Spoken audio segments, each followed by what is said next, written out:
ಇನ್ನು ಸಿಎಂ ಸಿದ್ದರಾಮಯ್ಯ ವಿರುದ್ಧದ ಮುಡಾ ಅಕ್ರಮ ಆರೋಪ ಪ್ರಕರಣಕ್ಕೆ ಸಂಬಂಧಪಟ್ಟಂತೆ ಮುಡಾದ ಮಾಜಿ ಆಯುಕ್ತ ದಿನೇಶ್ ವಿರುದ್ಧ ತನಿಖೆಗೆ ರಾಜ್ಯ ಸರ್ಕಾರ ಅಸ್ತಿತ್ವವಿದೆ. ಪ್ರಾಸಿಕ್ಯೂಷನ್ಗೆ ಅನುಮತಿ ಕೊಡಬೇಕು, ಮಾಜಿ ಆಯುಕ್ತ ದಿನೇಶ್ ಕುಮಾರ್ ವಿರುದ್ಧ ತನಿಖೆ ಮಾಡೋದಕ್ಕೆ ಅವಕಾಶ ನೀಡಬೇಕು ಅಂತ ಲೋಕಾಯುಕ್ತ ಅಧಿಕಾರಿಗಳು ರಾಜ್ಯ ಸರ್ಕಾರದಲ್ಲಿ ಮನವಿ ಮಾಡಿಕೊಂಡಿದ್ರು. ರಾಜ್ಯ ಸರ್ಕಾರ ಈಗ ದಿನೇಶ್ ಅವರನ್ನ ವಿಚಾರಣೆ ಮಾಡೋದಕ್ಕೆ ಅವಕಾಶ ಮಾಡಿಕೊಟ್ಟಿದೆ. ಅಕ್ರಮ ಸೈಟ್ ಹಂಚಿಕೆ ಆರೋಪಕ್ಕೆ ಸಂಬಂಧಪಟ್ಟಂತೆ ತನಿಖೆ ಮಾಡೋದಕ್ಕೆ ಈಗ ರಾಜ್ಯ ಸರ್ಕಾರ ಗ್ರೀನ್ ಸಿಗ್ನಲ್ ಕೊಟ್ಟಿದೆ. ದಿನೇಶ್ ವಿರುದ್ಧ ತನಿಖೆ ಮಾಡೋದಕ್ಕೆ ಅನುಮತಿ ಕೊಟ್ಟಿದೆ ರಾಜ್ಯ ಸರ್ಕಾರ.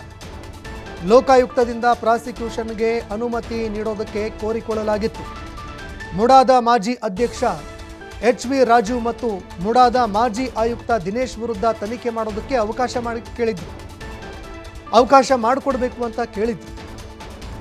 ಆದರೆ ದಿನೇಶ್ ವಿರುದ್ಧ ಮಾತ್ರ ತನಿಖೆಗೆ ಅನುಮತಿ ಕೊಟ್ಟಿದೆ ರಾಜ್ಯ ಸರ್ಕಾರ. ಯಾಕಂದರೆ ಇಡಿ ಅಧಿಕಾರಿಗಳು ಈಗಾಗಲೇ ದಿನೇಶ್ ಅವರ ಆಸ್ತಿ ಮುಟ್ಟುಗೋಲು ಹಾಕ್ಕೊಂಡಿದ್ದಾರೆ.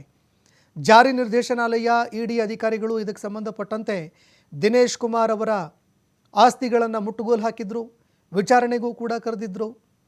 ಹೀಗಾಗಿ ಈ ಪ್ರಕರಣಕ್ಕೆ ಸಂಬಂಧಪಟ್ಟಂತೆ ಈಗ ದಿನೇಶ್ ಕುಮಾರ್ಗೆ ಮತ್ತಷ್ಟು ಸಂಕಷ್ಟ ಏನಾದರೂ ಎದುರಾಗುತ್ತಾ ಅನ್ನೋ ಪ್ರಶ್ನೆ ಈಗ ಕಾಡೋದಕ್ಕೆ ಆರಂಭ ಆಗಿದೆ. ಇನ್ನು ಲೋಕಾಯುಕ್ತ ಅಧಿಕಾರಿಗಳು ತನಿಖೆ ಮಾಡುವಂತಹ ಸಂದರ್ಭದಲ್ಲಿ ಯಾವೆಲ್ಲ ವಿಚಾರಗಳಿಗೆ ಸಂಬಂಧಪಟ್ಟಂತೆ ಪ್ರಶ್ನೆ ಮಾಡ್ತಾರೆ ಅದನ್ನು ಕೂಡ ಕಾದು ನೋಡಬೇಕಾಗತ್ತೆ. ಅವರ ಪಾತ್ರ ಏನು, ಅಕ್ರಮವಾಗಿ ಸೈಟ್ಗಳ ಹಂಚಿಕೆ ಮಾಡಲಾಗಿರುವಂಥದ್ದು ನಿಜಾನ, ಇದಕ್ಕೆ ಸಂಬಂಧಪಟ್ಟಂತೆ ತನಿಖೆ ನಂತರ ಎಲ್ಲವೂ ಕೂಡ ಬಯಲಿಗೆ ಬರುತ್ತೆ.